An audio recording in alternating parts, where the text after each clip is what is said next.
by the way. Meanwhile, these companies have gotten so big and so powerful. I'm talking social media companies, Google, Amazon, Facebook. And so now they're in the crosshairs of the U.S. government, not only because of the power and their size, but also because of this talk and speculation, and in some cases evidence, that they are censoring conservative conversation.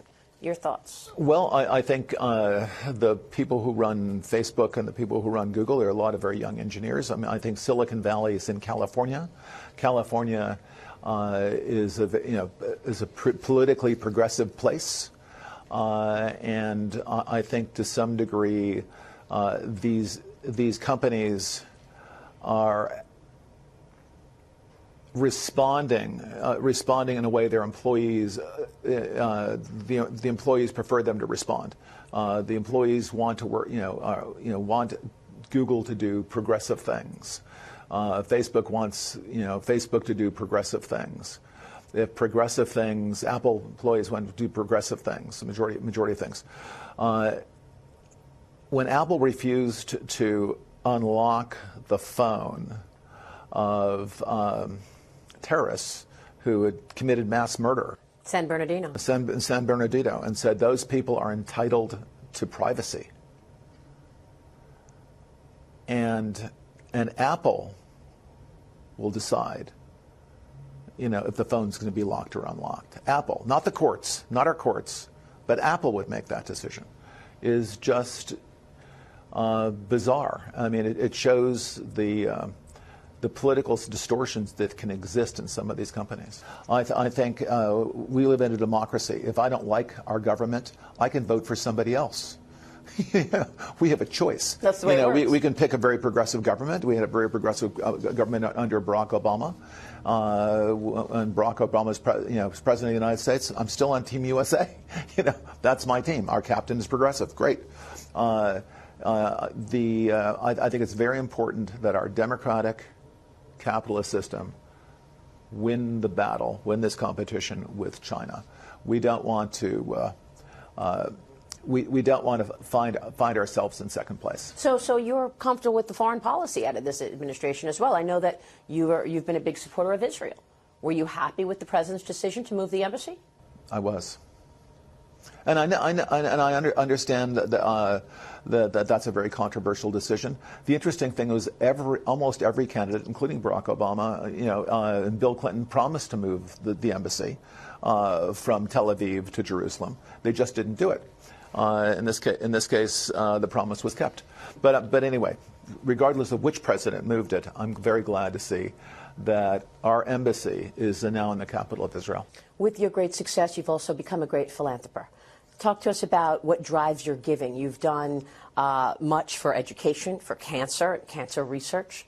I love what you're doing on wellness. What drives these decisions? Are these things that are just important to you, or you, like, for example, wellness? Well, health and making, really, I have a foundation, a charitable foundation, where one of the slogans is cures, not care. In other words, we spend a huge amount of money caring for people who are ill rather than preventing the illnesses, supporting wellness.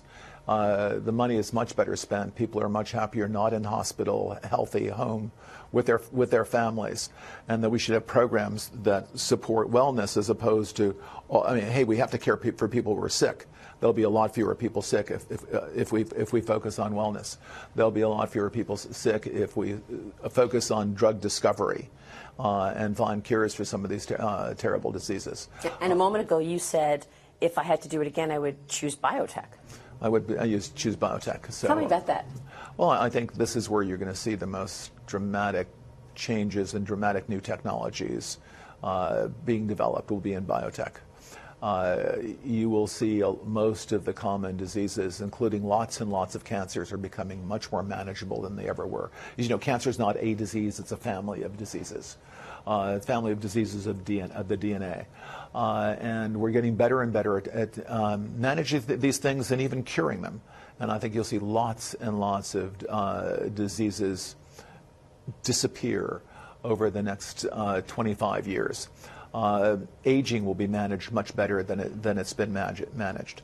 that people maybe that people say, well, gee, you think people will live forever? I have no idea, but as they get older, they'll be much healthier, and they'll enjoy their lives for a longer period of time. So while we're around, we'll have much longer periods of health in our later years than we have right now, and all of this is very important. I also focus on the very young, on education.